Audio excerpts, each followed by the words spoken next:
China తెలివిగా అనేక దేశాలకి ఎయిడ్ ఇస్తూ డబ్బులు ఇస్తూ ఆ దేశాలకు వెళ్ళి ప్రత్యేకంగా చైనా ఒక మాట చెప్తుంది, మేము మీ కింద సపోర్ట్ చేస్తున్నాం, ఎయిడ్ ఇస్తున్నాం, డబ్బులు ఇస్తున్నాం, మీకు సాఫ్ట్ పవర్ ఇంత ఉపయోగపడుతుంది మాది, ఇప్పుడు మీరు వన్ చైనా పాలసీ అప్రూవ్ చేయాల్సిందే, తైవాన్ చైనాలో భాగమని మీరు నమ్మాల్సిందే అని చెప్పి వాళ్ళ చేత చెప్పేస్తుంది అనమాట. మనం చూస్తే తైవాన్ ని సోవరిన్ కంట్రీగా రికగ్నైజ్ చేసే దేశాలు ప్రపంచవ్యాప్తంగా కేవలం 12 దేశాలే ఉన్నాయి.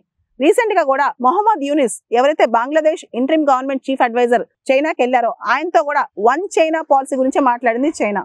పనామా, నికరగోవా, నౌరు చాలా దేశాలు వన్ చైనా పాలసీకి అప్రూవ్ చేశాయి. ఇంతకుముందు తైవాన్ గుర్తించిన దేశాలు కూడా మేము తైవాన్ సపరేట్ గా గుర్తింపేమో, మేము వన్ చైనా పాలసీ ఫాలో అవుతామని చెప్పి. అదే విధంగా అమెరికా కూడా తైవాన్ ని సపరేట్ దేశంగా గుర్తించట్లేదు. ఇన్ఫాక్ట్ ఒక పక్క తైవాన్ ని సపోర్ట్ చేస్తూనే, తైవాన్ లోని డెమోక్రసీని సపోర్ట్ చేస్తూనే, ఇంకో పక్క వన్ చైనా పాలసీ సపోర్ట్ చేస్తుంది అమెరికా.